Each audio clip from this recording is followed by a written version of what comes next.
It's November 8th, 2020, and you know, what can you say about a November day, November morning, cutting the grass in your shorts?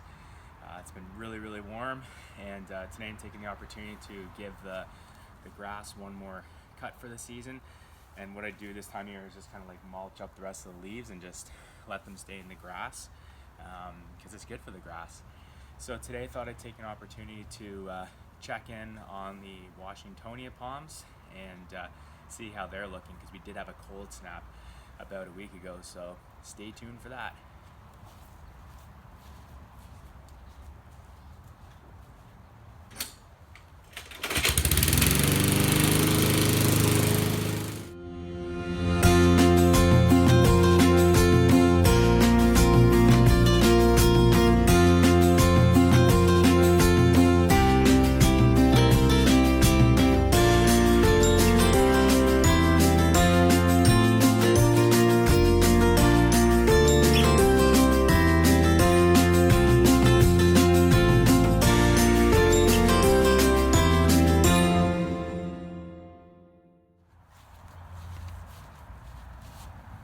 Okay guys, so here it is. Here's the Washingtonia, I guess it's a filibusta, after minus 3.4 Celsius we had on October 31st. And then we had that week probably about another 3 or 4 nights that were at or just below the freezing mark. And it's showing quite a bit of damage, honestly. The leaves are pretty burnt on it.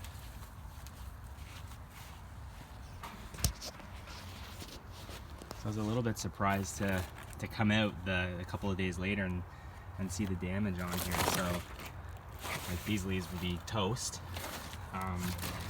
This is would be the next frond coming up, and it's also kind of toasty.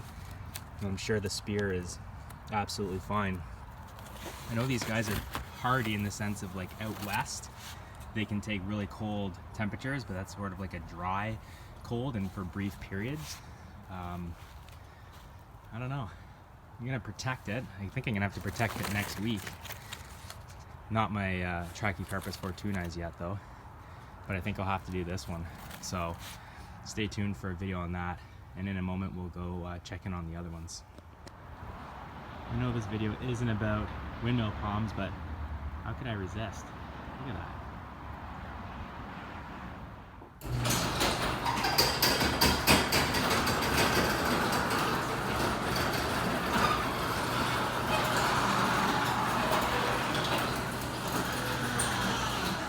So here is the resting spot for the Washingtonia filibusta that I had in the pot in the back.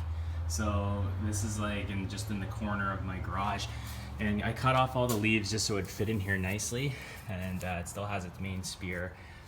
Here's a fig under here and my southern magnolia. So the garage in the past few years that we've been living here, during the winter time, is usually between 30 and 50 degrees. It has gone below 30 degrees before, but generally it stays in that temperature range because it's like inserted into the house.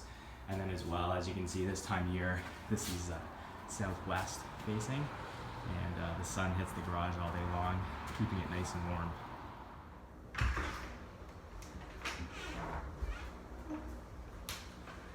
And here is my final Washingtonia filibusta, and this one is going to spend the winter indoors.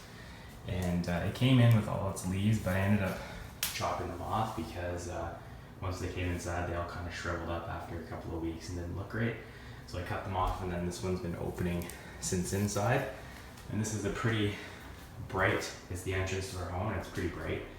So it gets lots of sun here, which I don't know if it's going to be good or bad. I've never tried it indoors. We'll see how that goes. Thanks for watching today, everybody.